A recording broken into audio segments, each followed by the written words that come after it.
Name, how long you've been in the industry, and what you hope to get out of today. Really easy stuff, okay? Let's go ahead and start with Michelle, Rookie of the Year.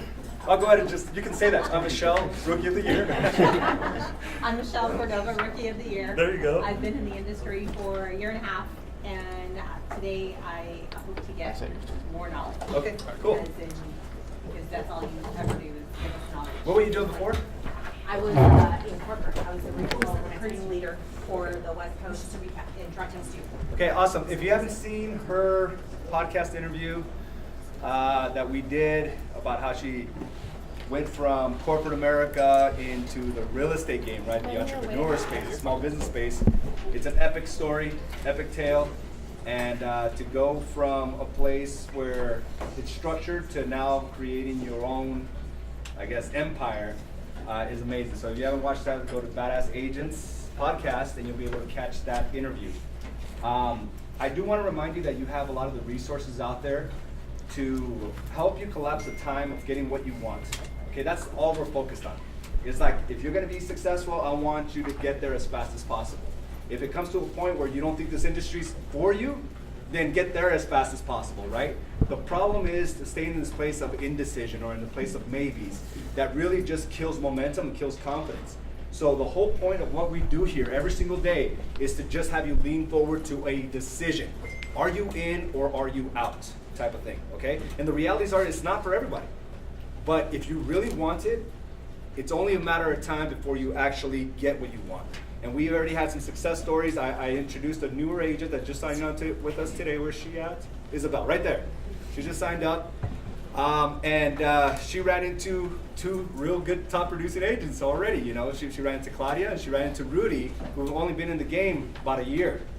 So these are the realities here, because as I start talking about the percentages, we got Chris here, who's also a phenom, being in your first year. The percentages are against you, like the odds are against you. If I were a betting man, which I'm not, but Jesse might.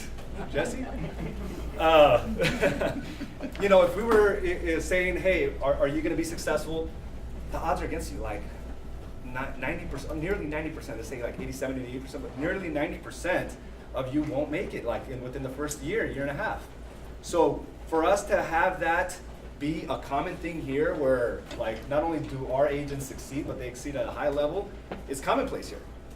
So it's not something that we can take lightly. We really just need to go in there with the mindset. That's why we do a lot of mindset reinforcement of what do you really want? Because you're gonna face those dark spots. You're gonna face the doubt. You're gonna face the pains. But it's up to you to decide, can I continue to inch forward? And every one of you that has succeeded, Michelle, did you face that doubt where you were like, I don't know if I can do this? Yes. Rudy? Claudia? Yeah. Right? Jesse? Right? You faced it. Rio? A number of times. I had a lot of conversations with you in your first year. Yeah, most definitely, right? And it's something that's common, but when we're in this dark place, we think we're alone because we can't see anything else. It's dark. We can't see the next person that's right next to you. They're like this too. And there's a lot of us, but the realities are, if you just lean in, continue to reinforce the fact that you've been through heavier stuff before, and that the game of entrepreneurship is not for everybody. There's a small percentage of us that are willing to take on that stress, that are willing to take on the responsibility to build something great for ourselves, right? And I think for the most part, am I on with this mic? Am I on this mic? Hold on, before you start, Easy. No. Does everyone, this is for the newer agents, or maybe veterans who've been here, do you guys have access to Empire members? Yeah. What about KCM? Yeah. Do you guys know where to go and get your business cards designed? And your open house website, if you guys need them, reserve them. And also, I know I've had in the last couple of days, people don't know where to get their signs designed. You guys know we designed those, right, for you, the black and white? Okay, good. No questions there. So you're part of all those systems? Okay. Cool. We're doing a pretty good job then, right? Doing a pretty good job. We're going to go ahead and start. This is the agenda. We're going to be passing out a folder full of information for you today that we're going to be going over. Did she sign in, Mike? Yeah, she should. Okay. If anyone has questions about what she just said, and you're not sure, and you don't want to say anything right now, just come see us after, and we'll help you. And I want to reassure everyone here, and I know we have some veteran agents here, and we have some newer agents, and agents that have been with us for 6+ months, but have not really reached out. You have direct access to us, to the DB. You have direct access to me. You have direct access to Carla. Liz has made herself available as well as one of our closing coordinators. So you're never alone at this. And if you simply come into one of our offices, there's always going to be someone there that can help you along whatever obstacle you're running into. I see people always stepping into those bros in the pod back there to ask for their expertise, their experience, because that's all it is. For every question, there's about 100 different answers. And you would just have to ask to see which one is best for your situation. Because what I may give you could be a little different from what Jason will give you or Chris will give you. But the realities are we have to ask, right? We have to ask and don't get stuck. Now, when it comes to negotiating, call me. I want you to get your first deals going. I think most of you have reached out at some point and saying, hey, this is the situation. That's my forte. I like to close transactions. But if you ask me what line 246 of the contract is, I'm spacing out. I don't know what it is, okay? I'm not even going to attempt it. You talk to DB. DB will be able to clarify it for you, make sure you stay out of trouble, any legal issues, any future lawsuits. But we are very particular about how we have our paperwork in order, and DB's on top of that, because we're in this for the long haul, not just a shortcut. And I've seen this a lot, where we try to take these little shortcuts, think it's okay, and 2 or 3 years later, we're all in some type of lawsuit. It happens. Do things the right way. Document everything, okay? Conversations must be written out. Hey, buyer, are you sure you want to forego the inspection? I'm highly recommending that you do the inspection. Okay? You could have told them that, but when they find something major, well, you never told me that. You have to have everything documented. And there's going to be those individuals that don't want to do an inspection, don't want to do an appraisal, or don't want to do certain things, and your word alone means nothing in the court of law. Okay? So that's where we want to make sure we document everything. But we're going to start this training with a couple things. We're going to start it mindset-wise. When we start talking about, Easy. yeah, go ahead. I just wanted to follow up on that. When he's saying document, whenever you have a conversation with your buyers, it's just a good idea to follow it up with an email, so there's something in writing saying that, hey, we talked about this, and you said you didn't want to do an inspection, but we highly recommend it, and it's just something that, God forbid, we ever need to go in front of a judge, we have something in writing from you. So Just that's for what, our conversation, that's all it is. just an email following up, stuff like that. We even do that as a lender. It's a required doc with all mortgage companies to do that. Highly suggested you get one, they have to sign it, so. And I forgot to introduce Jason as well. He's involved with a lot of our, learning the entire process of real estate is one thing, and also trying to learn what Jason does is another. But he's constantly giving out knowledge and just situational type of experiences he's gone through in order to help you collapse that time as well. And reach out to Jason. He's a wealth of knowledge #1 for his company, Nova Home Loans here in Maricopa County. So we're dealing with real players here, people that are just excelling at a high level.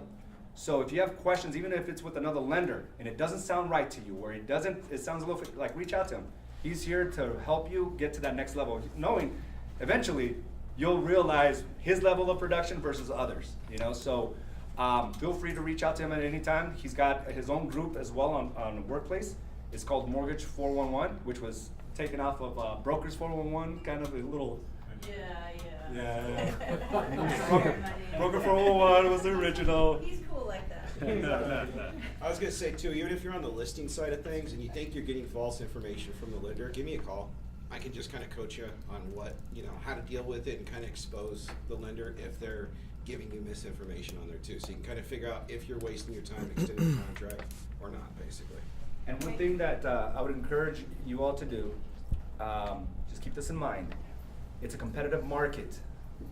If you're losing transactions, if you're losing deals, it's all about positioning, right? Positioning and packaging the offer. If you need, and I would do this on every transaction, I would have my lender call the listing agent. Just give them that reassurance that, hey, I got the experience, I can close this transaction, let's get this accepted. So if you're in a situation where it's a multiple offer situation, have your lender call. Even if it's not, just have your lender call to give the seller the reassurance that they're dealing with professionals. There's a lot of Yahoo agents out there. We're trying to avoid that. The number one danger to our industry is untrained, incompetent agents. That is the number one threat to our industry. Not Zillow, not Trulia, not Redfin, incompetent, untrained agents. And loan officers. Yeah. And loan officers messing the whole thing up. True. So I want you to keep that in mind. Like, that is our commitment. So you have the resources, don't be that untrained, incompetent agent. Yes, sir? Is that Jesus? Okay. Let's see my Hail Marys here. All right. So again, it really is about using the resources to get you what you want. And we have a lot of them here, okay? A lot of them here. So on your, do you guys have a copy of everything yet? Can you find out?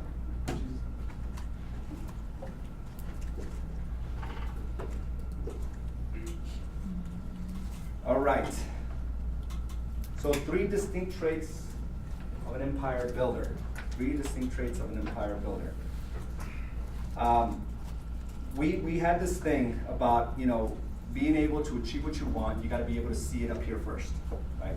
You got to be able to see it in your mind before you can actually achieve it financially. She'll be handing you out a folder so you can take with you. We're going to cover as much as we can today. We might have to do a part 2, just because of the sheer size, and I still want this to be interactive. I don't want this just to be I say everything and you just listen and forget everything by the time we walk out of the door, right? But let's go back to, the reasons why a lot of us go to school, go to college, try to get a job, right? It is to get that salary. It's to get that salary thinking that, if I get this salary, my life will be good. I'll be able to buy the things that I want, the houses that I want. I'll be able to send my kids to private school or whatever it may be. And I give this scenario to everyone, even veteran agents, about the real possibility here of being able to make this level of income. So let's say somebody offered you a job of $288,000 a year. Every year, right? That's huge. We're thinking that's phenomenal. I just hit the jackpot. Like all my sacrifices, I'm making $288,000 a year. Thank you, God. Like, I'm gonna protect this job. I'm gonna work hard. I'm gonna stay late. I'm gonna work 7 days a week because this job right here will give me every $288,000 a year is no joke. I mean, it's a different tax bracket. It's like the lifestyle is different. Okay, we always hear millions and millions. A lot of these people make their millions by making $250,000 a year over several years, right? So now we're talking $280,000 a year. We're like, okay, this is exactly what I wanted. And you would do everything possible to make sure you deliver on whatever responsibilities. Now here's the thing. Let's just say I made you that job offer today. And I said, Rio, bro, congratulations. Today is the first day and I'm hiring you $288,000 a year. You have your weekends off. If you want, you can work from your home. You can come to the office. As a matter of fact, don't even check in with me. Don't even do that. All I need by the end of the year is, actually, all I need by the end of the week is just one escrow. You have 7 days to do whatever you need to do. Just get one person to raise their hand to buy or sell a home, and I will guarantee you this $288,000 a year. You're like, only one a week? I mean, I have seven days to get one person to raise their hand? Shit, I'm gonna hold an open house every day. I'm gonna call everybody on my phone. I'm gonna door knock until I get that one. Because the other thing is, if you don't do that, Rio, you're fired. You'll be like, I'm not giving up this job.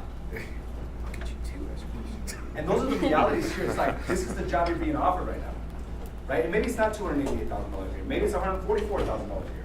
Maybe the job is like, hey, you bring in an escrow every 2 weeks, all right? 2 a month, just bring me 2 a month, and I'll pay you $144,000 a year. But if you bring me 3, I'll give you a bonus. A huge bonus, $7,500 bonus. You're like, I want that. And when you start breaking it down by the realities, you got 2 whole weeks to try to get one person to do it. Like What would you do if somebody put that in front of you and said, you're fired if you don't produce? You would go out there and do whatever possible. You would get on your phone unapologetically and call every person you know. But we don't do that because nobody's honest telling us we're fired. But yet we have the opportunity to make this kind of money. Whether it's $288,000, $144,000, $90,000. $90,000 is one a month. One a month. And who's better to do the transaction than you for your family? Who's actually gonna care more, so, Exactly. yeah. And the whole notion of, if you don't believe you're the best, to produce for your client, for your family, then you don't have a chance. You don't have a chance. You have to truly believe that you are the best in the business, whether you close one transaction or 100. The belief is in you that you will not, that no one else will serve your clients, your family, your friends better than you. And I've made millions throughout my career in just family and friends. Millions. 15 years in the game. But I had a true belief that I'm this type of, not even employee, I'm capable of something like this. And it even comes to a point where if you don't see it, this will never become. So if you don't see yourself right now closing out one transaction a month, or 2 a month, or 3 a month, then it'll never happen. Ruben and I used to have this whole competition, an escrow a day. An escrow a day. And guess what? There was weeks where we had an escrow every single day. But I had to believe it up here. If I said, oh, only an escrow if I get one today or this month, and okay, I'll be fine with that.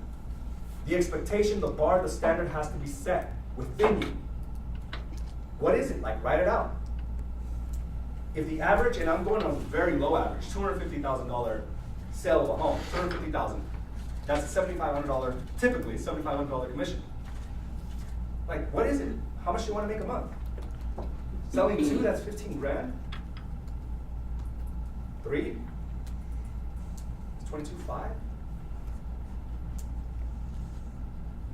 So the decision now is yours. It's like, okay, what's your expectation? But if you're like, no expectation, I don't know what I'm gonna sell this month, then you're never gonna rise up to that level. So that's why we have those 12-week targets that constantly remind you, it's like, what do you want? What do you want? So if you're going months without a transaction, there's something broken in the process. And it's not, I'm gonna tell you this, it's not your skill set. It's the lack of being able to see something greater for yourself. And then not following up with the appropriate action. That's it. Because it's painful. Bless you.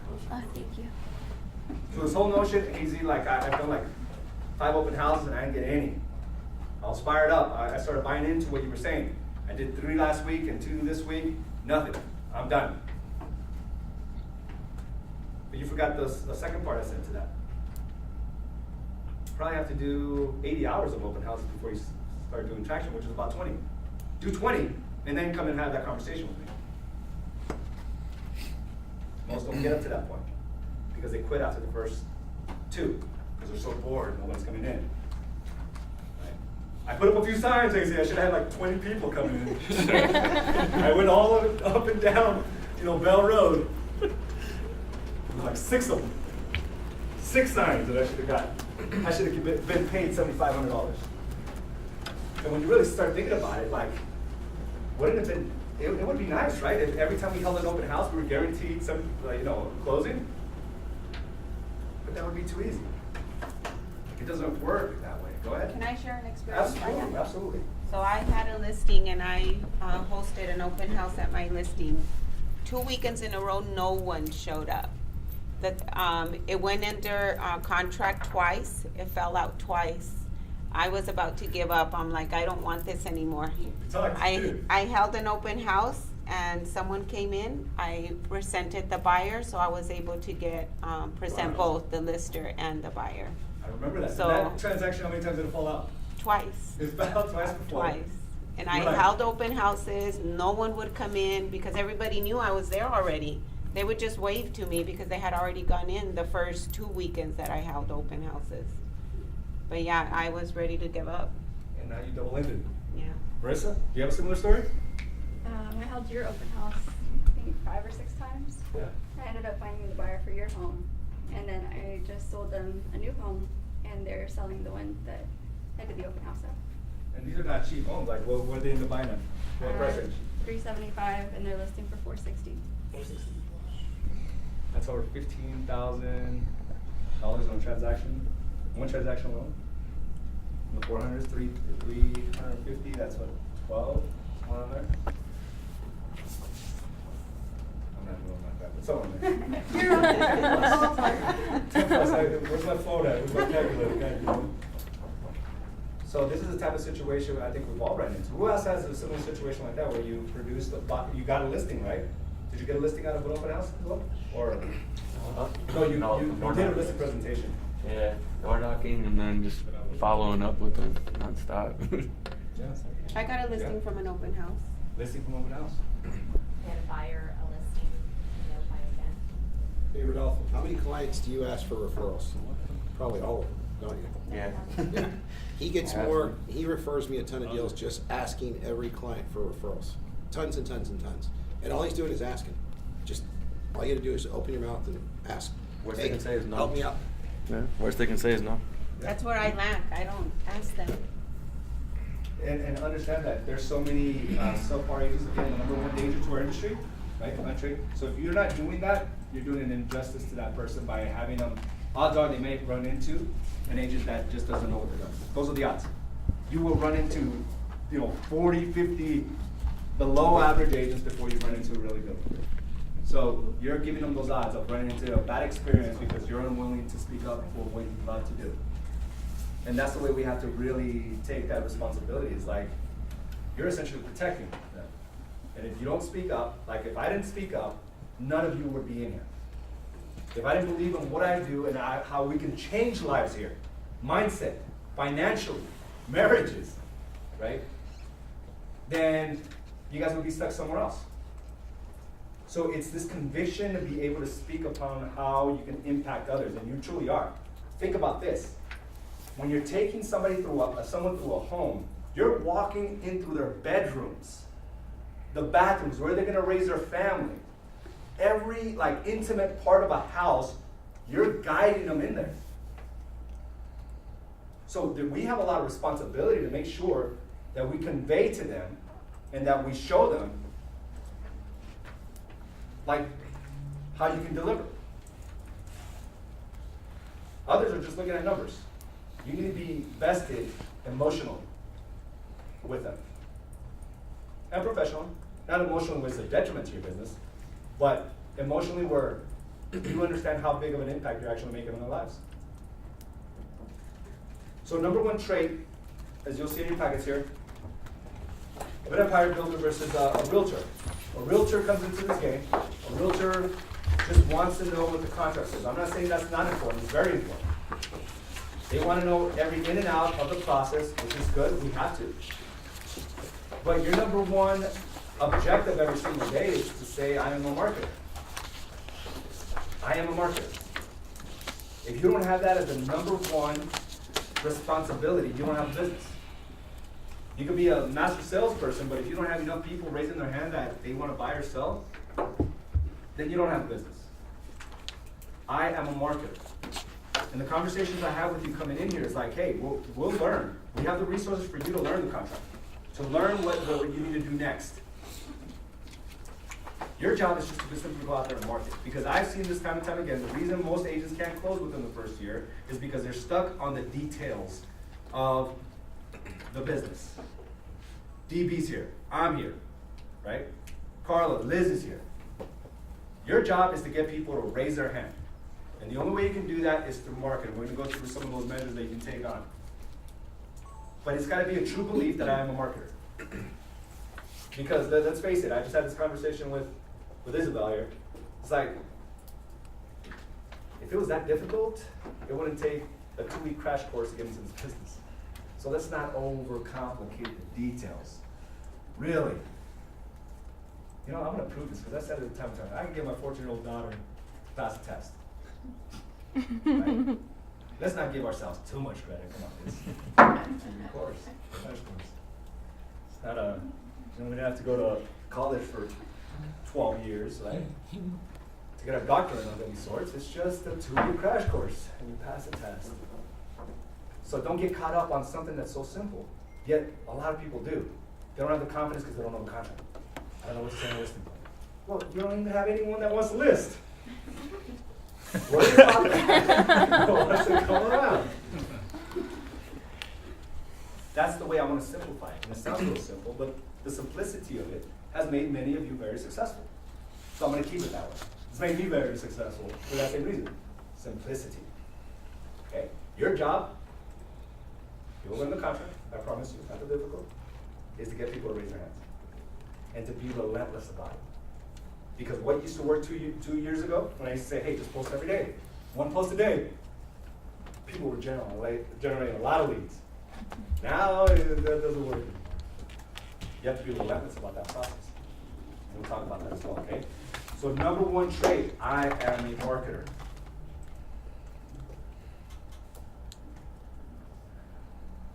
And with that is attention is the new currency. Attention is a new currency. I'm a marketer. That means if you can capture somebody's attention, that is the new currency.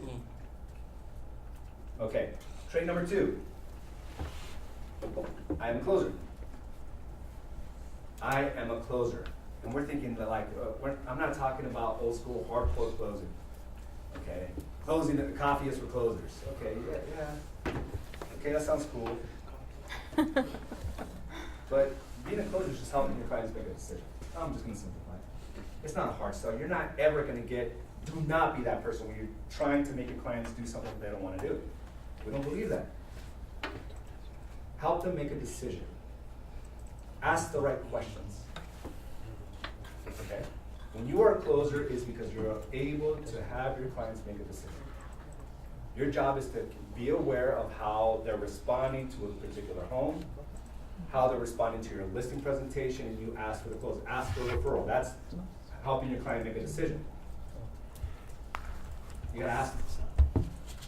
So that's what it is when we talk about I am a closer. It's just ask the right questions now and make a decision. Do you like this house? Yeah, I think it's nice. What about the kitchen? It's great. All right, let's make an offer. Now, let's go look at 5 other homes and see if you really want this. I've done it. I don't know why. They love the home. But let's go look at 5 more just to be sure. They like that home, you ask them to make the offer. All right, let's buy this home. Let's make the offer.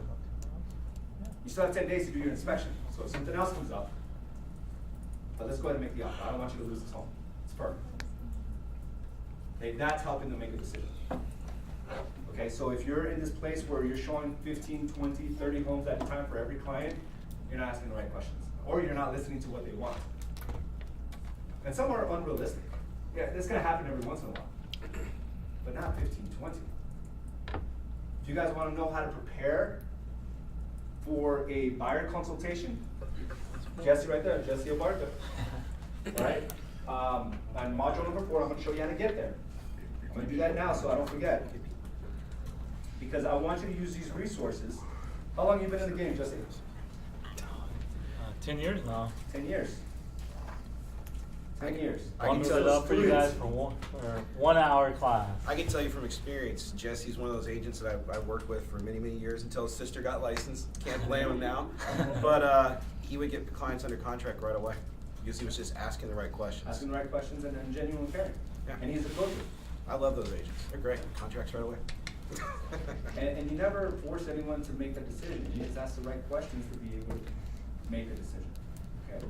So if you're in this place again where you're showing a lot of homes, it's not because they're uncertain, it's because you're uncertain. You will attract the people that you are. So if you're kind of sketchy about the business, coming into the business or not, you're gonna get more of those clients. If you're like, I dominate this game, this is where I belong, these are the actions I'm gonna take, you can get more clients that are willing to do the same things. Where it doesn't take like, you know, I don't know, a broken switch for them to kill the deal because they're scared of buying the home. How many have run into that where you have visitor issues that are so minute, but it scares the hell out of them, right? Yeah, I think we've all run into that. but painting a bigger picture, and we're gonna go over that as well today. Painting a bigger picture of why they're moving forward in the purchase, or why they wanna sell, is key to getting them to make decisions, okay? So, this is our Empire member site, and we'll get back to the traits of an Empire member. It's empiremembers.com. Each one of you has access to this, and we're constantly loading new information. For those of you that are brand new to the game, there's a purchase contract section here that Miss DB did for us, BAB, Badass Broker. Jeanette put together for us. So each one is broken down by section. When you look at the contract, what is it, 11 pages now? Like I told you, I don't know anything about it. Tell me how to negotiate, I'll tell you how to do that. I don't know anything about the contract. What is it, 11 pages? 10 pages. 10 pages, we broke it down by section. If I tell you, hey, learn this contract, you're like, this is a lot of stuff. But we have videos here that are average between 5 to 8 minutes for each section. So you go to each section, you review what DB is going over, and guess what? Look, we even wrote out all the notes for you. Everything. Scenarios, situations. So you want to learn about the contract, you can learn it by next week if you just watch one video a day. And the same thing for a listing, on the listing side. Same thing for the Binzer. Like, we have all these resources for you, so don't get stuck on the small details. Have them raise their hand, have your clients raise their hand to get a new transaction. Now, one of the training courses that I really love is the main focus. Hey, Easy. Yeah? Also in the real estate 101, Uh-huh. to the left of where it had purchase contract. Yeah. That talks about like Binzer and list, you know, if you represent a seller, I have it broken down to like the different systems that we have, and then if you have a listing coming up, there's all this stuff for sellers. And if you scroll down further, it's specific to buyers. So. Net sheets, we talked about that yesterday. Net sheets, this is all in there. So it's just really going through there and taking time to learn. The last thing I want is for you to expect us to teach you every little thing about the contract without taking the first step into learning it yourself. You're a business owner, so we're gonna treat you that way. We don't wanna go over the ABCs of the resources that are there for you. I'm not saying we're not gonna answer those questions, but what I'm saying is we will have better conversations if you at least know, you know, somewhat what's going on with the contract. Because we could spend all day on one contract, but if you go through it over the next week and learn it, you'll have better questions to ask. We can have better conversations. So use these resources. I have a funny story about that. When I Yeah. first started, I didn't know anything about the contract, and I didn't even know how to make an offer. But the same conversation we had, but this is prior to this training. So Yeah. this training is probably within the last year and a half. Yeah. And I already had a client willing to make an offer, and I didn't know how, right? Like, I never took the time to learn the contract or to learn the process. I thought you just called and said, hey, I want to offer $190,000. Like on So $100 I'm listing. sitting, dude, it was horrible. It was like 10 o'clock at night. I'm sitting on the phone with the broker at the time. She was telling me, you know, step by step, but it was one of those situations where I left it at that last minute. So I already had clients lined up, ready to make offers on houses, which is kind of talks about what you're saying, like, don't learn the contract before you market. I was already marketing, I was already trying to get clients.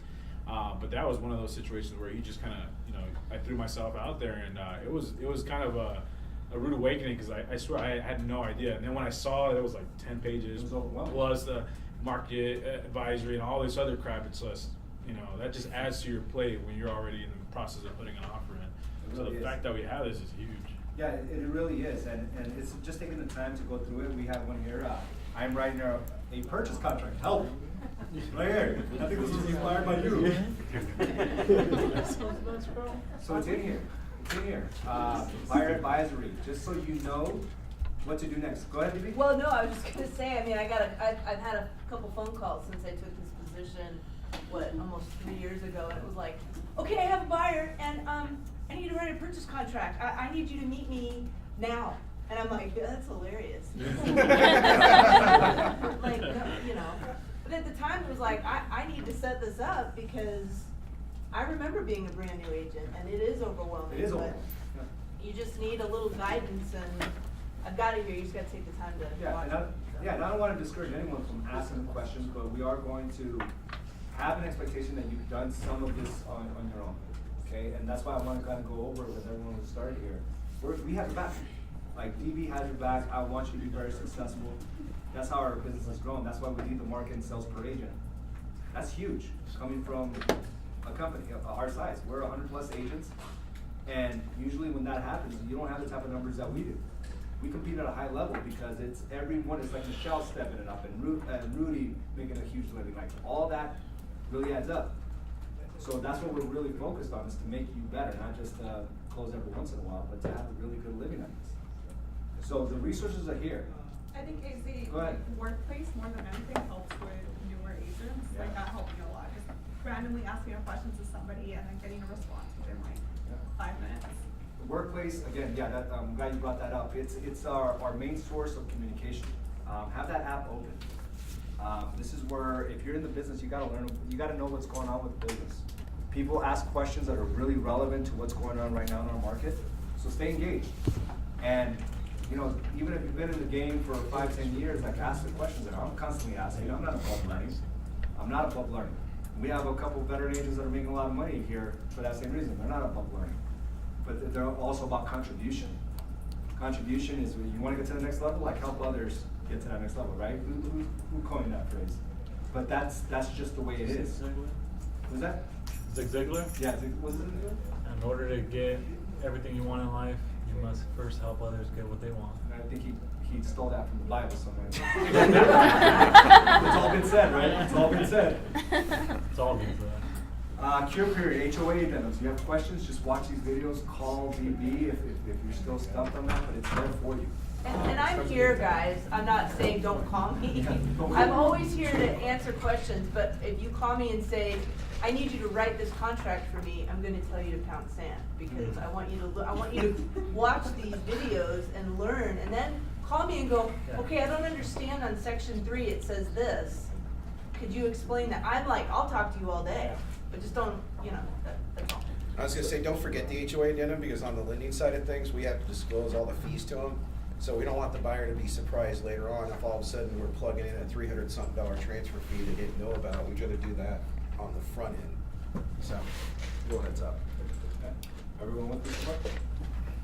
Okay, so on this main focus, there's a training here, main focus, and I brought top producers to teach certain topics of either marketing or the real estate process.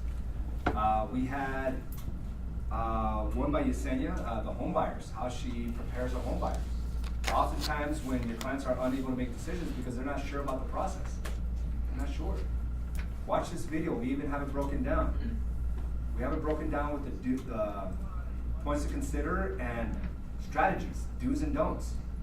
Like, this is from someone that has produced a lot of money for her business, and she's giving you all the details. Same thing with open houses by Robert Dock. He's in new home sales now, but open houses were huge. He made $9.5 million in open houses alone. Like, take all his years of experience and like make it your own. Same thing. You go in here, best practices, points to consider, strategy, and then questions that the audience has. These resources are here for you to make money. And we were talking about Craig Morton. He just had a baby, the text hustle. We're going to talk about that today. He grew his business to over $10 million a year in simply text hustle, with the text hustle, sending 5 text messages a day. 5 to the people on his phone.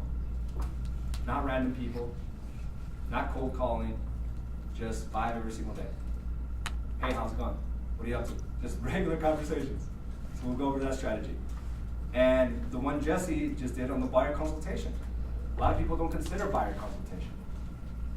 Hey, I want to go see this home. You go see the home and then you show about 50 homes because you really didn't set any parameters.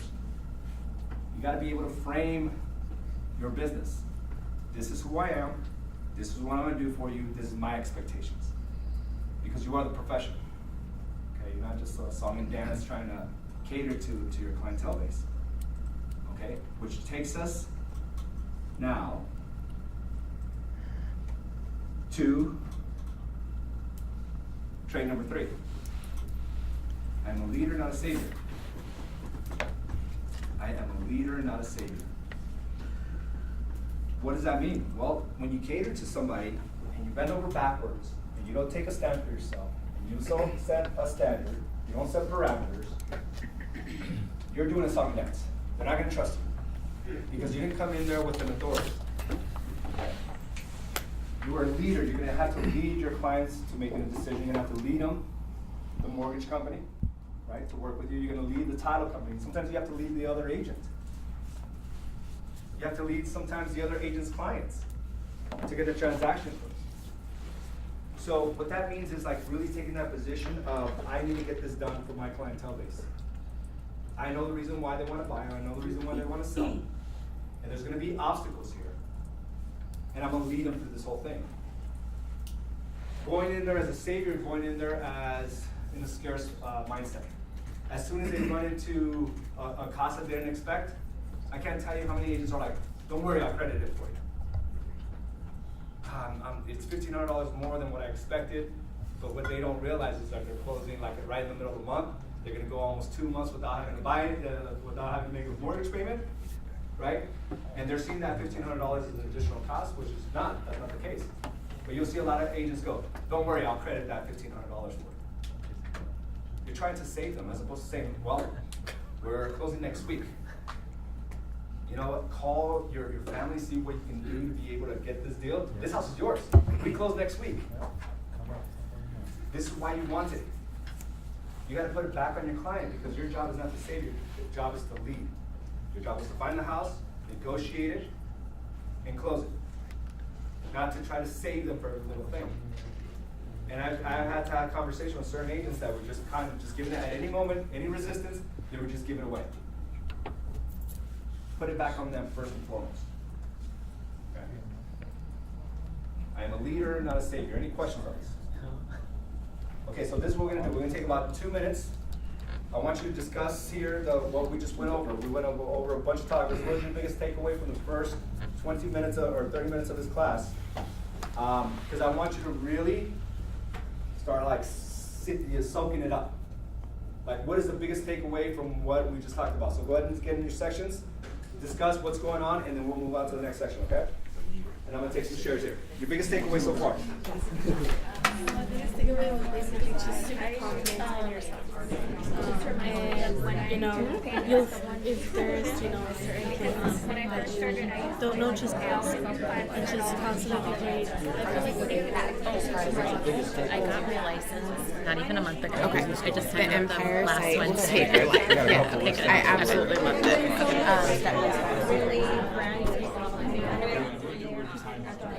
You'll start attracting who you are. So. And you know what? Sometimes the funny thing is you almost have to fake it. Do you believe it? If you don't believe it, you're gonna stay. You know what? This is it. Today is the day. I'm gonna do great. And all the problems. Chipping away. But my thing was like, well, it's still $4,500, you know. But over the course of a year, or just not monetary. When you let them take away from you, you're like catering to them too much. Yeah. You're thinking small game, you're not thinking big game at that point in time. So it doesn't matter what your production level is. Mine would probably be, I'm a marketer. Really? I go off and on. I'm consistency with my marketing. So it's like, hey, what are you doing? How's your estate? It's fantastic. Yeah.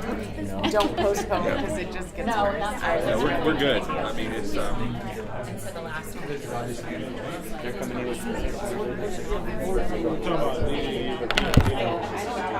Well, it's just like, okay, if you're going to every day, it's like, if you're going to get up every day, work out, it's the same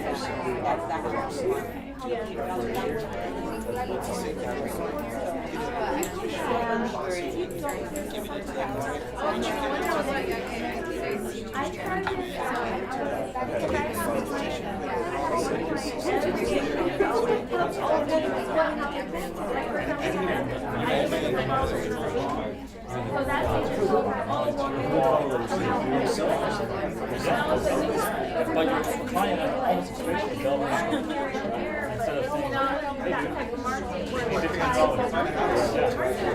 You gotta come up with something. They always say, that would be so quick to have. Jason, give him credit.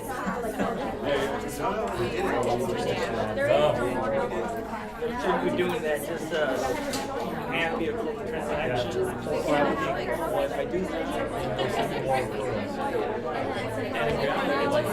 bring some referrals. They forget about the. Yeah, exactly. Maybe you remember more the experience.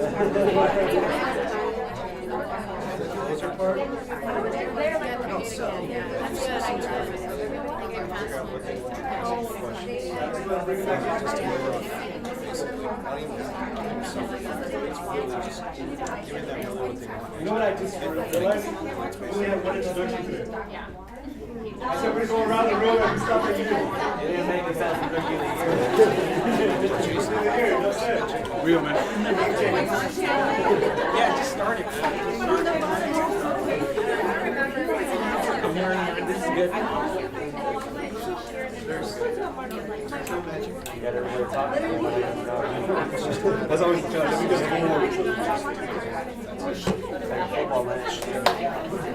all right, let's bring it back in. Let's bring it back in. Get your attention, please. All right, this back row right here. What was the biggest takeaway here? For me, it was marketing. I told her I have my peaks and valleys. I'll market very well and then I'll fall off. And I realized how hard it is to build that consistency back up. Because I've seen it good, and then I know what it's like to be at the bottom again. Yeah. Who's experienced that, right? The roller coaster of like, I'm on fire with my marketing today. I don't even want to be on Facebook. That's it. Yeah. Every one of us. And again, you know, the way it was described, or what Carla said at one time, every time you just stop marketing, you're taking that, you know, the open sign and turning it to closed. And that's the way we got to look at it, because for the most part, we don't have a brick and mortar, right? Where people walk in, and your brick and mortar is your marketing. It's whatever you see on social media, whatever emails they get, whatever text messages they get. So if you refuse that, you put that close sign up, and it's hard. It's hard to, like, if people are coming and they see that close sign often, then it's hard for them to come back. They're gonna find somebody else who's always open. So thank you for that. Fatima's table back here, and Cindy's, what do you? I think taking our clients' like problems, making them into like our own. Yeah. I've had that happen, and it's just like I have to remind myself that kind of set the boundary. Yes. It's their problem, not mine. But I have to help them, you know, solve That it, can but kill not. momentum on business, big time, right? When there's an issue, we're so emotionally involved that we think we need to save the situation, as opposed to just stating the facts. Like any conversation, even in business conversations and marriages, speaking on facts alone will take you to another level. You're not taking on their burdens and making it your own. And I think we've all faced that. What is a recent situation that you maybe ran into that kind of like just drained that momentum for you? I guess just overall, like unexpected cost or things like that, you know, that you have, you know, made it clear to them, but, you know, it's just, you somehow feel like, or maybe trying to make the deal happen, and then, you know, you kind of want to negotiate your commission so that they're able to, you know, get the deal, so stuff like that. And we don't want to go that, and I've seen that a lot. The offers come through, hey, I'm willing to give the, you know, 0.5% back. It's like, if you give it back to me, I'm keeping it. You know, that's because of it's already predetermined. I'm charging my client 6%. So it's not always that, but I've been in that situation so many times where it's like, you know, I'd rather have, you know, some of it than none of it. But that's not really the mindset. You got to put it back in the responsibility, because nowhere in there says that you're going to save them if they run into financial issues. Our job was to just deliver on what they came for. And when buying a house, there's costs associated with that. It's not like you're adding these costs to them. But when they say something, well, you didn't tell me about that, all of a sudden we feel like it's our fault. So I better make things right, because otherwise they won't refer me any new clients. They're not going to have a good experience. Like the ones that have been more on, like straight up with them, are the ones that send me more referrals because they know how I work. Hey, you're like, this is your cost. Yeah, we're closing next week. It's $1,500. Call family, and then just leave it at that. I'll call you tomorrow morning to see how we're gonna do. And like every person I've done that to, all of a sudden they can come up with that money. Oh, you know, I forgot I had another big account. A friend actually owed me money. You know, they come up with that. But of course, it's a little pushback. It's like somebody complained that it's hot outside, right? They don't want you to come over here and start spraying them with water. It's just a complaint. So let it just be a complaint. It's not necessarily that they're going to cancel the contract. They got way too much vested into this. They got the inspection, they got the appraisal. Your job is just to deliver the keys to them. So, that's a burden that a lot of people can't take. It's too stressful. It's too draining. Taking on somebody else's emotions and their challenges. Just a quick story here. I remember we were running a huge operation for our REOs, which is foreclosures. And every time something would go wrong, like somebody would break into one of these foreclosures, I felt like it was my fault. Like I would take on that burden. I was like, oh my God, now I gotta tell them. I gotta tell my client. Listings. Yeah, I'm not gonna get any more listings because they broke into this. So every time I would go in, I was like, hey, I got some bad news. They stole the appliances. The AC's gone. And guess how they would treat me? Oh, well, didn't you have it protected? Like, what's going on? You didn't tell me this was a high crime neighborhood. So now it's like, because I went in with that. But after a while, I was like, wait a minute, it's not my fault. I can't be there. My job is to sell the home, not to be there as a security, right? So the next time that would happen, hey, ACs were stolen, all the appliances are gone. I already filed the police report, and I got somebody out there already securing the home. AZ, you're awesome. Thank you so much. That was the response from my clients. Where before they were kind of blaming me, making me feel bad for it. But I was playing from the savior part of like, I hope they're gonna be happy. When the reality is I just state the facts. So very, very good point, Fatima. All right, this row right here, what are your biggest takeaway? We had that we are a marketer, so really just brand yourself, put yourself out there, and one of the things that she mentioned was faith it till you make it. Instead of fake it, faith it. Have faith in yourself and believe in yourself that you can do it, and you will come a long way. Faith it, I never heard Faith that. it till you make it. Faith it till you make it, yeah. Awesome, love it. We talked about the ducking story, like the duck on top of the water. It looks so calm and in control, in charge, and underneath paddling so fast. That's what I call Jeanette. What am I doing now? What's going on? Help me out. And then you restart. You have a great team, so you can always go back and they can help you. I mean, I've seen it, and a couple of transactions went through not because it was our fault, just because of the situation that not worked out. It kind of pushed me back, but going forward, I'm more positive than ever, and it just kind of accomplished that. So going forward is all good stuff. Yeah. So you gotta fake it a little bit sometimes, but then you go your knowledge back and talk to your broker and everyone, and they can help you out through that. Absolutely, and you have Makes the it work. backing of all of us in here. Oh yeah, That's everybody's your experience. amazing. Absolutely, great team. Good. Thank you. What do we got here on this row? We talked about the Empire site and how helpful it was. I've only been here since January, and it just kind of eased my mind a lot just to watch those videos. And we're putting a lot of focus more into it, so you're going to see a lot of changes coming through, but a lot of it is really breaking it down, so not only can you see it visually, but you can or through video, but you can also follow along by reading it, the major points and everything else. So good here. And what about this table here, Michelle? We talked about not overthinking the process. Really, the simplicity of it was, if you're so focused on, oh my God, I have to understand the purchase contract. Oh my God, I have to understand this. How am I going to explain this? Instead of, you can go into the Empire site. You can read all that information. That's what I've done. Yeah. And for me, it's about making the process simple. Because with the marketing, being a closer, being a leader and not a savior, it really is a simple process throughout the entire transaction. And they'll appreciate you more at the end, and they'll refer more people to you, because in all reality, they see you as a leader. So it's just a simple process. It really is, and it doesn't break you down. Like if I were to bend over backwards and like DB, she says pound sand. It's all good and fun, but it's really putting the responsibility back on you. Because at the end of the day, it's your business. It's the income that you're making. So if you're unwilling to do the work, the only one who's going to suffer is ultimately you. Because I know what I'm going to do tomorrow. I know what bills I'm responsible for tomorrow, and I know how I'm going to deliver.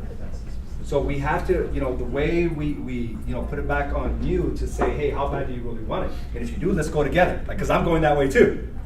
But if not, I cannot take your blame. I cannot take the lack of effort that you're doing or whatever it may be. And that's kind of like what we have to say with our clients as well. In a more maybe not so direct type of way, but it's like, you wanted this house. This is part of the process. This is where we need to go. And really being that leader and not a savior is huge. All right, let's go with one more share here, and then I'll have you guys share a little bit later. What's going on? About the same, about being a leader, not a savior, and at the same time making sure we're putting out that confidence to our clients and them know, like, you know, we are going to lead you down the right path. But at the same time, when something does occur like that, where, you know, fees and stuff that pop up that might have not been disclosed at first, you know, we're not going to sacrifice our pockets to, you know, to save the transaction in that end. And then,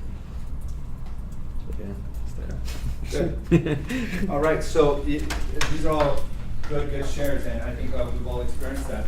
I think you had a situation like that too, right? Where the lead, not say, like you were doing, was it something that happened with a client that just kept on expecting more and more from you? Was that a story you were telling me?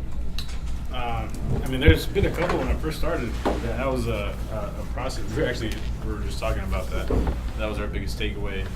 Is when you get into that habit of you know, anytime an issue comes up, you immediately feel like it's your responsibility to give a portion of your money, because you feel like the check is so big, right? It's like, shit, it's a big check. What's a little piece there? The gratitude that clients have for you doesn't change. It's the same. So you're losing money for the same exact gratification. And if anything, then at that point, they feel entitled that when a house issue comes up, hey, I'm having issues with the house. Are you going to save me again? So it's like an ongoing thing that's going to affect you. And to get away from that, it is a learning process, but it's definitely been, I think, the best. Yeah, and sometimes it's just, hey, it is what it is. Yeah, well, that's good. You're right. The level of gratitude doesn't change. So right. All right, so let's go. Let me just go back down to the Empire member site. So all these modules are here for you. Okay, so take one of these and learn one a week. It doesn't have to be all like you don't have to binge on it like Netflix. Yes, is that interesting? But just one a week. Make that as a weekly target. Each one of you received a target book, and maybe that's just one target for the week. I'm going to learn one of the modules. I'm going to listen to it while I'm doing something else. And each one of us will learn something from it. I don't care how long you've been in business. Every time I have one of these interviews, I'm enlightened big time. And I've been in the game a long time. I've been very successful at this. And yet, I learn every time. So be that student. Logos here. Create your marketing pieces. And we have the branded logos here. We made it really easy. All these are saved in PNG. So these are the logos that you can simply right-click.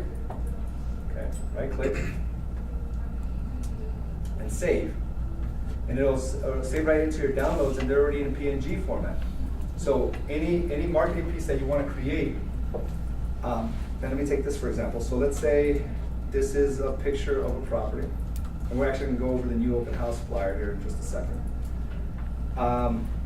And all you do, let's say this is a picture of, you know, a property, and all you do is drag it on, and it bleeds right in. There's no box around it. It's really easy, and you can, you know, maneuver it around any which way you want. Okay. So use your logos to be able to create your marketing pieces. And all you really need to have is a brokerage name, all right, to be compliant, brokerage name, and a HUD logo.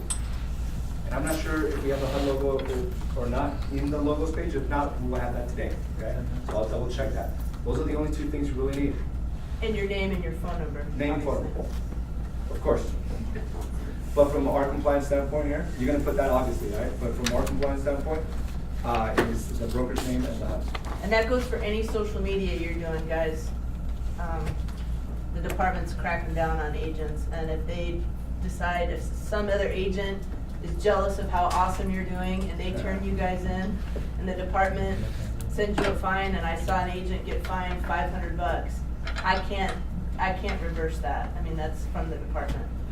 So. And we've had, I think, 1 or 2 individuals that got fined just recently. Oh yeah. And that's why I need to see all your marketing pieces, so that I can be like, yep, you guys look good, because I don't want you know, want to make sure you guys are covered. So. And it's real basic. Yeah. Broker's name. Okay. Put the logo on there, or one of these, the crest here, and the HUD logo. 99.9% of the time you're safe. Okay. Just remember that. Let's go here. These are box call to actions. There's 3 times, a minimum of 3 times you're gonna use these box call to action. We actually have a lot of them. And if you're not doing this, you're doing a disservice to what you're doing in this business. If you have a listing coming up, you immediately want to take a picture. It doesn't have to be a professional picture. We all want professional photos. If you have a listing coming up, you immediately want to take a picture with your iPhone or whatever phone you have, and you do a coming soon. And you post it out there. Okay, and as soon as you list it, guess what? You put it just listed. It's the same house, but what does your audience think? Another transaction. Man, we got a lot of transactions going. And as soon as you list it, you put it under you get a contract, you put it under contract. Right? Oh my God, they've had like 3 in the last 45 days. It's the same house. Same house. It's not good for family though. They right away want to hit you up for money. I saw you just sold the house. And 2 days later, you know, 30 days later, you put it just sold. Same house, just sold. And then you take a selfie with them, and then you put congratulations. Holy shit, 5 homes. 5 homes. That's the game, right? Because you're only as relevant as the next post. You're only as relevant as the next post. So this is the type of marketing. Before it was just like, you know, just sold. That was huge. Like people were like, oh my God. Now it's like there's so much content out there, so much information that you just got to be committed. Even if you get 1 like, it doesn't matter. People are watching. They're scrolling through. Most people don't have the time now to even like something, even though they love it. It's not because they don't like you or like it. They're just like waiting for the next post. You know, that's all they're doing. Because I catch myself sometimes, like even the post, I'll even comment and I'll forget to like, because I'm trying to get to that next post. So these are all available to you, and we have a black and white call to actions here as well. Just sold, same thing, just listed, closed. This has become very appraised. That's another one. How many have done appraised? 6 houses now. Back on the market, open house. Congrats. I'm gonna have different shirts on my car. But it's so important. The selfie video with your client is so important as well. That's like social proof. We have a training that I encourage all my veteran agents to do, which is testimonial. A testimonial training, and it's under Business Breakthrough. This training is solid because it actually gives case studies. Like a case study is more than just a testimonial. A testimonial is saying, Katiba was great. Cynthia, you're awesome. Like, we're tired of that, right? But if you can actually have them tell a story of where they were before they met you, what were the apprehensions before they met you, to the moment that they met with you, and what kind of confidence they got, and how you delivered, that whole painting of a story, like, sets you apart from the competition. So in this video here, we broke it down exactly, and we do this with our businesses. We do that with Do the Work. We ask very specific questions because we want to get the entire story. We want to get the journey. And have you ever seen that? Like whenever they showcase an NBA player, NFL player, where they show you where they began from and the stuff they do, all of a sudden you're more connected to that player. That's the way we want to be able to showcase our clientele base. They're going to be more connected to you because you're telling the story, the journey of how they were uncertain to now they have keys in their hands, or they just sold their home. So this case study video is very good because it also breaks down the questions you should be asking. Okay? That's the game of marketing right now. It's not just selfie videos anymore. It's actually becoming this full-on production company. Okay? You got to do that with your clientele base that keep using you. That's huge. All right. So let's go back to the logos. We're going to do something there. Who brought the laptop? Everybody bring the laptops? For the most part? All right, let's go ahead and go to the Empire member site. This is going to be the hands-on portion of this. So we've already done it, but we're going to go through it quickly.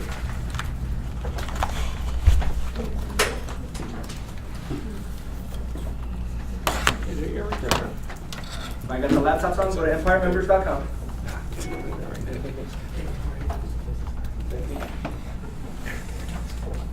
All right. And I'm going to go based on, I don't know how non-Mac, what you would use PowerPoint in this situation, but I'm going to show you how to do something quick. So we just, if you go to logos, you'll see that we just created an open house flyer. You don't want to pay for PowerPoint, you can also Google? use Google Docs. Google Docs. And slides, worksheets as well. Okay. Google Docs, yeah, no, they came in and they're like, you don't have to pay anything, yeah.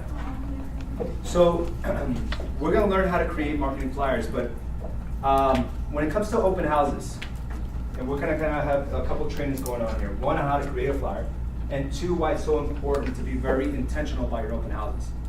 6, 10, 12, 15 signs outside of a roadway is good. That's the minimum requirement. That used to work very, very well. Now we have to go into conjunction of actually door knocking. But when you door knock, that sounds so intimidating. I don't want to go to door knock. I'm just going to bug these people. It's like, it's about the intention and providing value.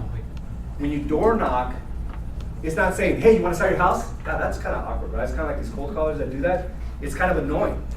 But if you door knock and say, hey, I'm holding an open house a couple of doors down, and I just want to personally invite you that I'm going to be there Friday and Saturday from 10 to 5. If you want to come over, I'd be happy to show you what neighbors are selling for and what their house looks like. Come over. I also have, I don't know, drinks and... And neighbors are so nosy, they just want to go look. Yeah. And guess what? Nosy neighbors are good. Because they walk into your open house, is that they know of someone or they have some type of agenda in real estate. Go ahead. You can also ask them questions that makes you sound like the expert of the neighborhood. They'll Yeah. tell you. What do you think about the schools? How are the schools here?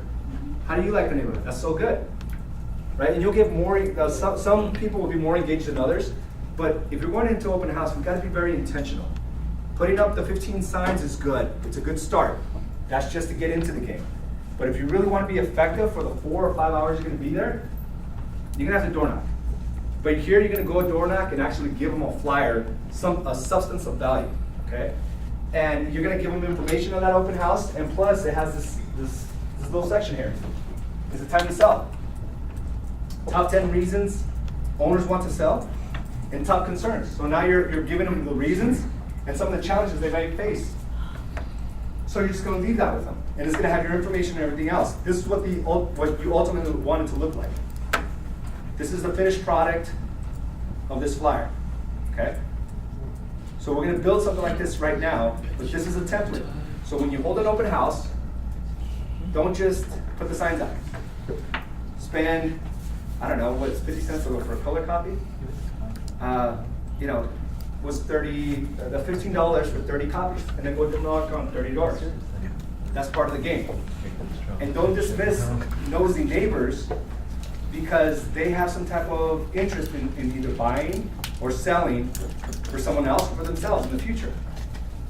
One thing that we have to understand about listings is that there's going to be 3 other homes that sell within the next 6 months in that area.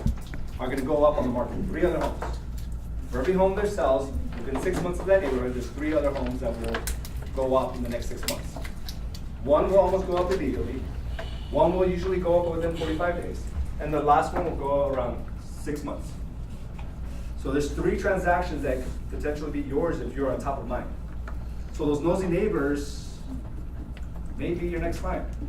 I used to dismiss the nosy neighbors all the time because I wanted to buy it, but that was thinking too shallow. The buyer's probably not going to buy that house. The seller is more likely to sell than the buyer is to buy.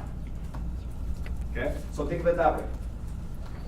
All right, so one of the first things we need to do is we need to right-click on that and save the image to downloads. Save the image to downloads. And then if you have Mac, you're going to go to Keynote. Keynote, which is this little thing right here. It looks like a little presentation. Oh, it's not here.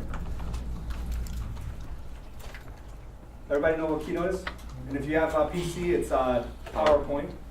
And if you don't have PowerPoint, then go to what Chris just suggested, which is Google Slides. Google Slides. So I'm gonna start this from scratch. So file new, and then just pick any presentation, that's okay. We're gonna delete this out, real easy. Everybody with me so far? We must create flyers on a consistent basis. This is just one. Once you know how to build this, you'll be able to build whatever you want. Okay? So now we just simply drag in the template that we downloaded and we put it in there. You don't even have to resize it. You just leave it like that. Okay? Just drag it in. And now you want to put your, obviously you would put a picture of the home. You would drag it anywhere in this blank space here. And then you would just drag in your photo. And I saved the file folder. And everything's about dragging, really.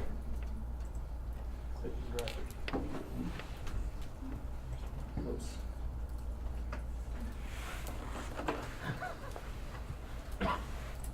And you sent me that photo, right? Yeah. And I can't find it now. Good. Do your search. Craig.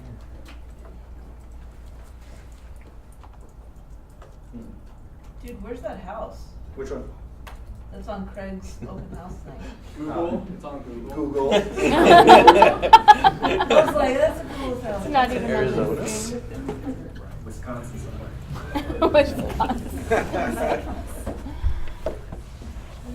I know, I want to have one. All right, I can't find It's my. pictures in plastic. Did I erase it? What happened? Just pull a PNG from Google.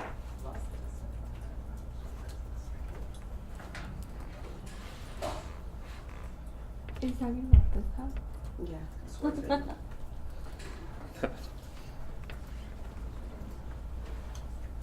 All right. Well, anyway, here it is. There it is. There's that bad boy. And everything really is about just dragging, right? And how come I can't? So you just simply take your PNG. You all should have a PNG. If you haven't taken a photo with our crew yet, then do so. But most of you, I believe, have a PNG of your photo, and all you simply do is just drag that in. And again, it's already been optimized. It's been optimized for you for all the background just to bleed in all the way through. So everything, all the logos that we have and everything that we have, we just adjust it and you're done. Right? So you have the picture of the property back here. You have your photo, and then you just insert, like you click on text and you just insert the information and you use the other stuff as a guideline. And you put features, 3 bedrooms, 2 baths, change the color of that.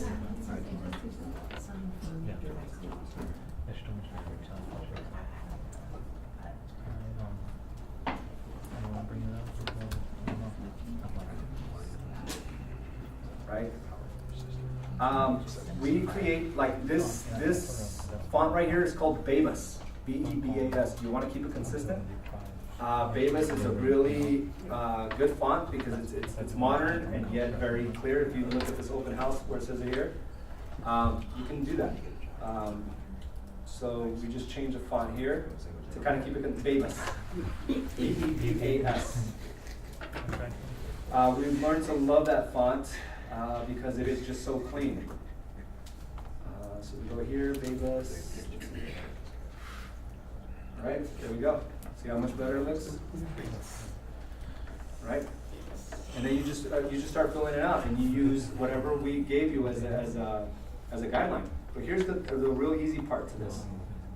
If you have Mac, and I don't know what it is on PC yet, but I can try to find out. If you do Command-Shift-4 after you've designed everything, I'm not going to go through every detail because all you have to do is put the content, the picture of the home, your picture, and then all the other information.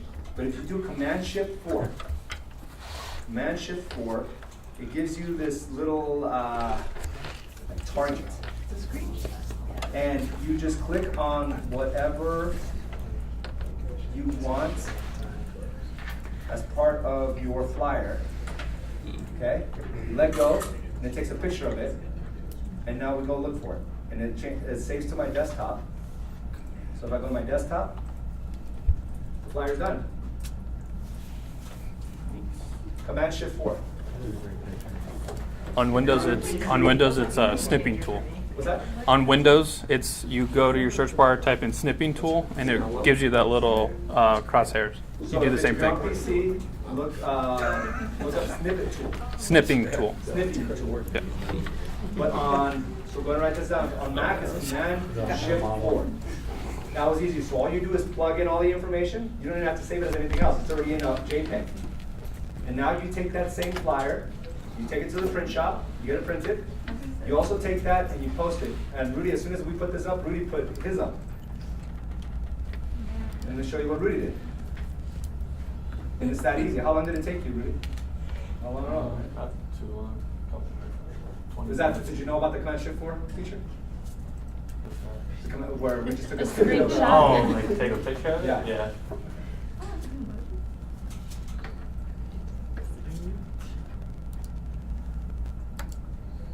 No, no. You shared It was on Empire, right? You shared it on Empire. You posted it. Oh, I posted it. I posted it on Facebook. That's right. So that was his thing, right? He just filled it in. Oh, that's good. Yeah. Who did you look at? That's awesome, Rudy. Really. So now, flyer, get some more business. Open houses have to be very, very intentional. Any questions on how to create flyers? So the same thing now goes with like, if let's say, I'm gonna use this as an example. So now I do the same thing, I open this up in Keynote. Let's delete Craig out. And let's say this is a flyer you created before. And now we just sold a home. So we go here, we go to the Empire member site. And we want to put a big sold on that. So we go to black and white actions. Just sold. We right click, save image to downloads. Saved. Go back in here. Go to image downloads and simply drag it on. And we're done, just like that. Bam. Now Command Shift 4. Let's raise this up a little bit right there. Command Shift 4. You go from corner to corner. Take a picture of it. It's an 8.5 by 11. Go back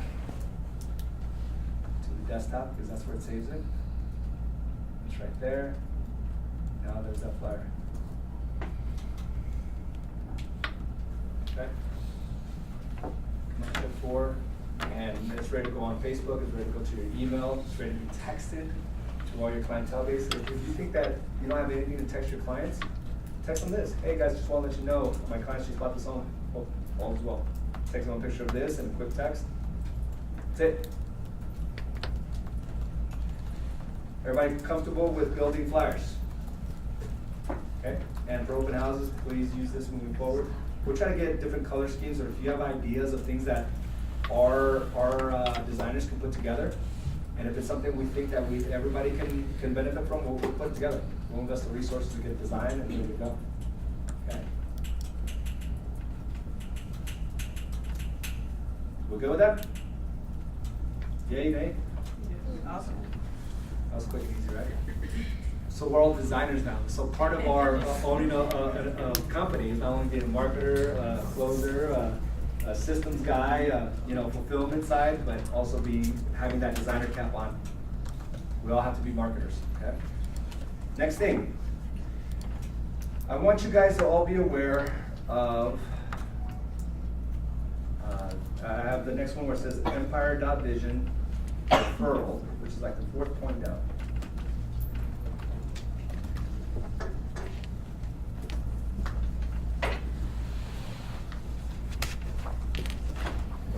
I want you guys all to be aware of our ARP program. That's the Agent Referral Program. The ARP program essentially incentivizes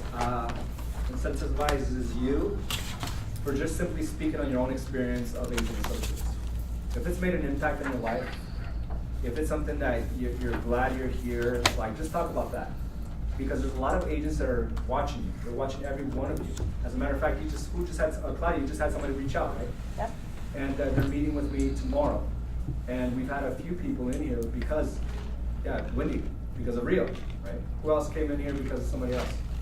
Right? Look at all these people. It's because your success has motivated them.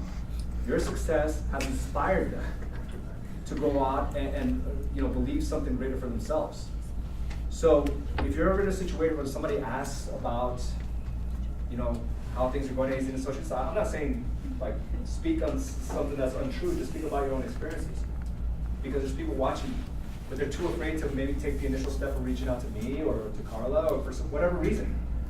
But if they're able to reach out to us and they join, you will receive $100 per every closing that they do. It doesn't sound like much, but it does accumulate over time, okay? And that's for the life of the time that they're here.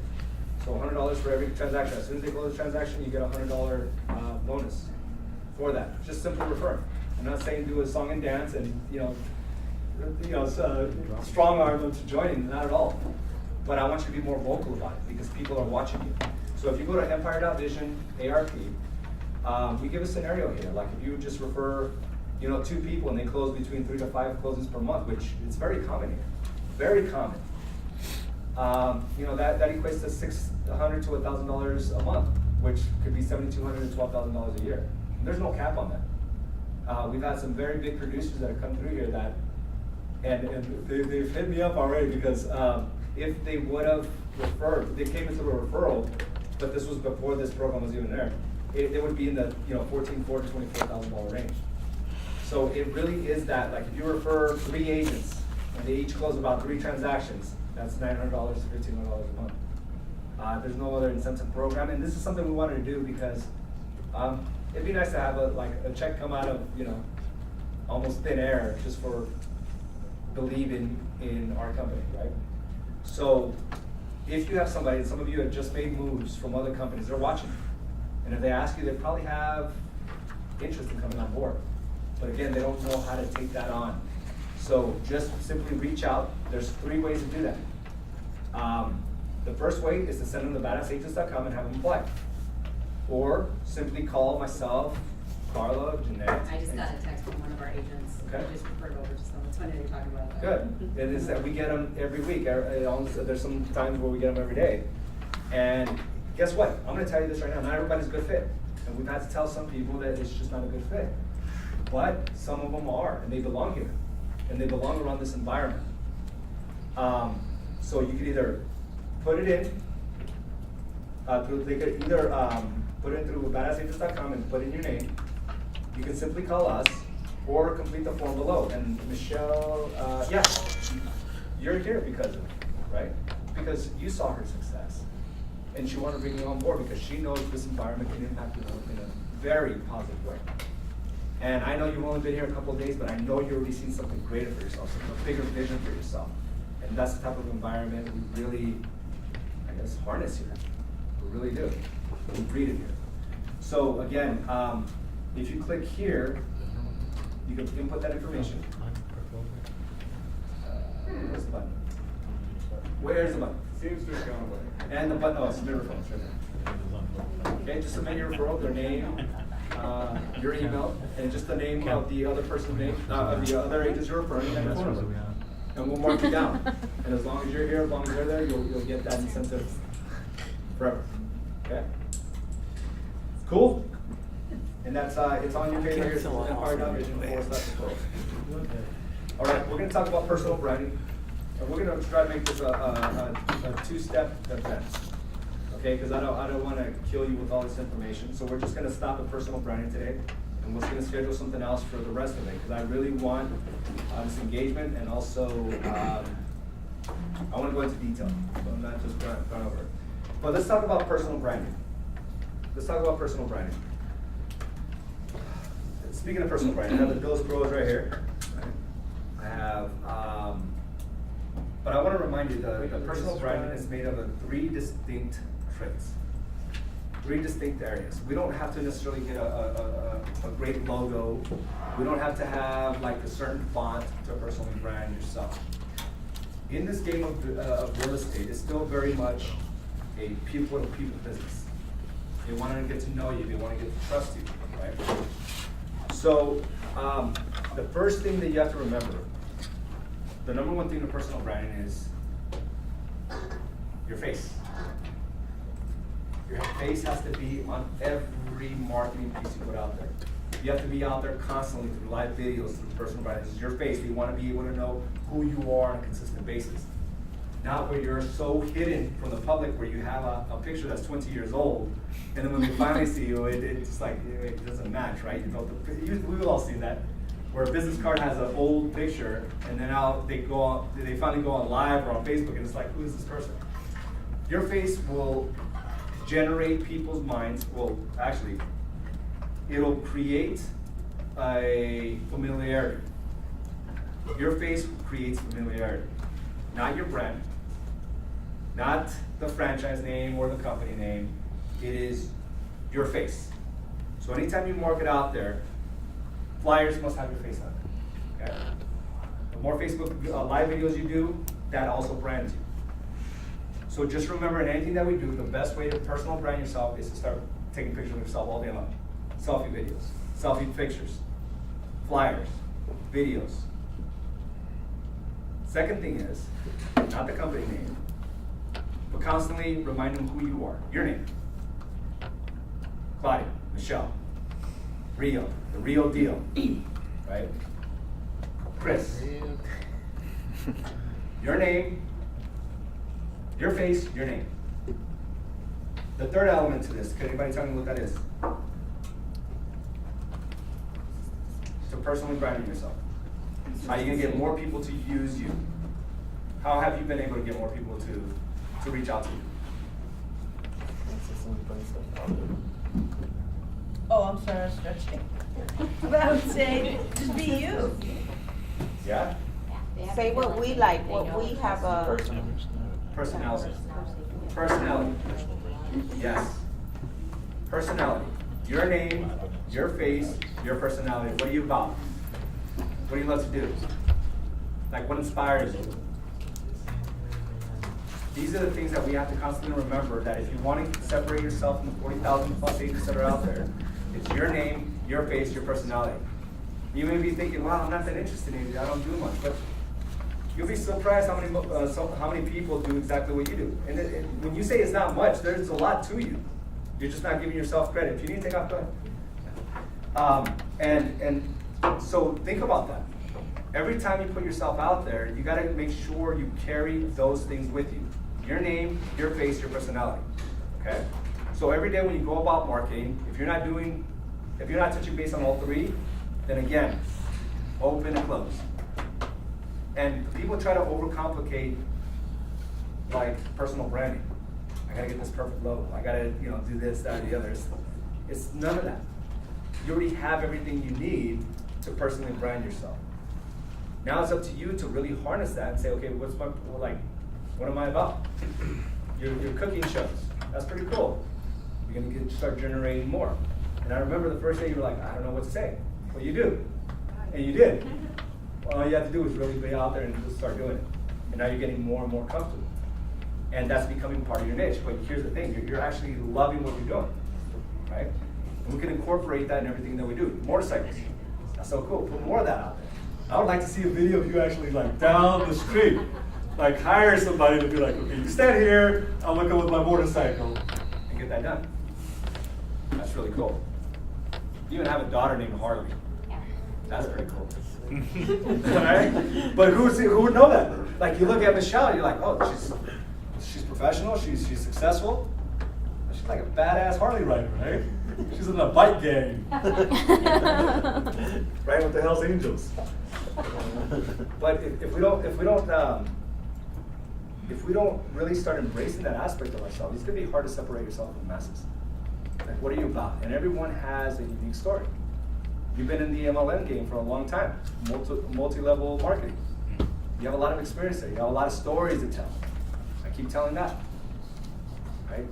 And also talk on videos of where you're at right now. We just had a conversation about this right now. If you're just starting out in business, hey guys, I'm just getting started in business. If you're holding your open house, hey, I'm holding my first open house. Come on down. Like, come on down. I want you to come and visit me. If I haven't seen you in a while, come on down. Hey guys, I just got my first contract my first buyer under contract. Like, talk from where you're at. Because every time you try to talk at Rio's level or at my level, it's never going to work for you. You're going to be discouraged and not do the videos out there because you're like trying to make stuff up. If you just speak from where you're at, hey, I just had a client return to me for the 3rd time. That's what I love doing. This is what keeps me inspired in this business. So personal branding is exactly about that, okay? What kind of questions do you have about personal branding? I think we all have a brand, right? We just have to do more of it. And guess what? Part of our expense now is to hire the right people to document that for us. There's a really good training. Actually, we're going to be putting it out either today or tomorrow that we did here. And it's called the 3 different videos that we all have to consider putting out there on a consistent basis. Does anybody know what those 3 types of videos are? Real, raw, and relevant. Yeah, real, raw, and relevant. Real, raw, and relevant videos. When we talk about raw videos, right, those are the ones that those are selfie videos, off the cuff, showing your personality, on site, on location. This is what I'm doing with my family. This is what I'm doing with my business. This is what I just, this is where I'm at. Those are raw videos. They need to see your personality in that, right? And then we go into the next section, which is relevant videos, right? I'm sorry, we go right into real videos. Real videos is like the real world. This whole thing of what's it called, reality TV, right? Really took hold in the 90s. When people were just watching them through a lens, like somebody followed you around. When you were able to do real videos is when you just simply hire somebody to go out and follow you through a day. Ruben, when we first had the first class of this, he just took it on. That's why I love the way he just incorporates things. He doesn't hesitate. He immediately got somebody to follow him around, and when he's going to a listing appointment, he just has his guy sitting right next to him and asking him questions on his way to his listing appointment. Then they chop that up and put it out there as content. We all have like things that come up when we're in our element. If you're going on a listing appointment, hey, this is what I do to prepare. We're going to my listing appointment, they called me because of this, and this is what I'm gonna do to make sure that I'm the person who sells it. So part of these paychecks that you get is about reinvesting into your company. But it's gotta start with the raw videos, because you're not gonna be prepared for the real videos where somebody's following you around, you know what to say and how to say it, because you don't have enough practice with the selfie videos. So once you go from raw and you start hiring somebody to follow you around with real videos, right? And it could be, Danielle just did that recently, where she announced the sex of their baby. That was really cool. It was just somebody else following around with the video, and she told the story. The third part of that is the relevant videos. The relevant videos is where you now are seen as the authority, okay? Where you're talking about the market. You have a podcast.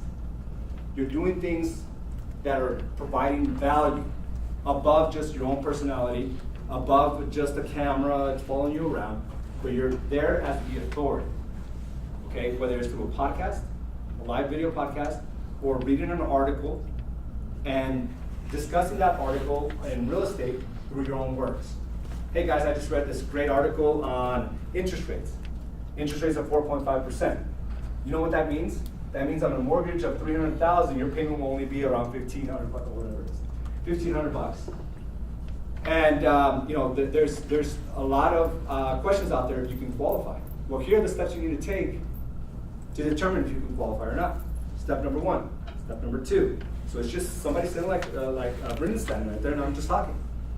That's a relevant video. And what that does is showcases you the human side, but also the very professional side, and the very real side, right? And we'll put a lot of those real videos as we go from location to location, and I'll send a couple of them to you where he just simply sits there and just asks me a couple questions. And then I just keep talking. And then it becomes interesting videos. So what are you gonna reinvest into your business about? Michelle, you're ready for some of that. Like now. You're ready for the real stuff. Somebody follow you around. on a listing appointment or a day-to-day operation on your bike. You're ready for that. Then the next step, and you've done a couple of those, Marissa, where you did a relevant video, where you're talking about what's going on. But they're too few and far between because your raw videos are too few and far between. Build a consistency to the raw videos, which Rio and Jesse have done as well. They have a live podcast they do. You know how tough that is? If you don't have the reps, it's really tough. But they've done so many of these selfie videos that it's very easy now to go live and to become the authority and making these relevant videos. And you guys took that on as well. On a group of 50, when I first taught that class, maybe 3 or 4 moved on. And guess what? Those 3 or 4, their income has gone through the roof, has increased tremendously. That is the game of marketing. You guys are entrepreneurs. Part of that branch of entrepreneurship is having your marketing department. You may have to be wearing that hat, but that's part of the game. Full-on production. Through those doors, full-on production. Real, okay, raw, and relevant videos. And again, this all starts with raw. So let's do a recap. What is a raw video? Somebody raise their hand. Right. Selfie. Off the cuff. Right? Non-scripted. Live. Non-scripted live. Hey guys, I'm here. I just had walking out of the office. Wow, I just had a great training. I'm excited about the industry I'm in. Like, this is what I just learned today. This is where I'm going. Okay, that's a raw video. Okay, now talk to me about a real video. What's a real video? Anybody? Testimonials? Is that considered relevant or real? That would be more like relevant. Real is like real world. Always think about like the real world. I don't know if everybody understands what the real. It's an old MTV show, The Real World. TV. What's MTV? Yeah. It's somebody else following you around on a day-to-day, just doing your thing. That is a real video. Because what that does is showcase you as an authority, like, oh, he's got cameras following that person, him around. That's one a week. Yeah. That's the goal. Yeah, 1 a week. If you can do one real video 1 a week, raw videos every day, real video 1 a week, relevant videos 1 every 2 to 1 month, but never more than a month. The relevant videos take a little bit more time, more preparation. So real videos, what are they again? Real world. Real world, following you around the camera. Following you around the camera. It could be anything though. Like you used Danielle's example of her gender reveal party. Like, Yeah. That's what you mean by real. Not necessarily following you from house to house, but Yeah, it could be that or it could be anything. Yeah, it could be anything. But again, it's like, it's so much fun too, like when you go into a public space and you got somebody following you with the camera. At first you're like, I don't want this attention, but after a while it's just like, oh, this is really cool. It's just the reality of our world today. Everything's captured on video. So now we got raw videos, selfie videos, and for those of you, how many actually finished all their videos on the acceleration and training? All right, I got a little something for you, so come and see me afterwards. There's a lot of you that didn't finish, I ain't giving you anything. Nothing. A way to confirm that, so don't be coming in here, I finished my videos. Everyone's required, like the new agents coming through, go through an 8-video acceleration process where they're doing different videos to kind of get used to the idea that this is the game now. Videos are the game. Videos are the game. So before you leave, let me see. And relevant videos. Is someone explain to me what a relevant video is? Talk about a specific topic. Yes. The authority. Like you being the newscaster, you being the person talking about what's going on in real estate. Specifically, business specific. Maybe it's interviewing somebody else. That's considered a relevant video as well. Okay? So just remember that. You have a responsibility. Raw videos every day. If you get to that point, real videos once a week, and relevant videos once every 2 weeks to a month. Raw, real, and relevant. Okay? That's part of your responsibility, not just to sell homes. You can't sell homes if you're not out there enough. All right, guys, this is where we're going to stop it. We're going to go ahead and create a section 2, just because I do want to go into. Was this helpful for you guys? Yeah, right? Very helpful. A lot of these are just reminders. So we'll go ahead and schedule that out in the next couple of weeks. Okay, so make sure to be here for that. Any questions for me? On anything? Also, before we head out, I just want to clarify because Carla was talking to me about it. This website, the Empire.Vision ARP website, this is for you guys. This is where you would go and you're like, hey, I have this agent who wants to be referred. You wouldn't send that agent to this site. Yeah. You wouldn't send them here to fill it out because then they're essentially saying they're referring themselves. You want to send them to badassagents.com. Yes. That's where you want to send them. Thank you for that. Thank you. On the next class, we're going to cover like the text hustle. I gave you all these documents now. Go over it. The text hustle again is what made Trey is a big advocate of that. He does 5 a day, and he's been able to sell over $10 million just on that process alone. There's also sections there on Facebook hustle and the listing pre-qual. This is pre-qual is really good class.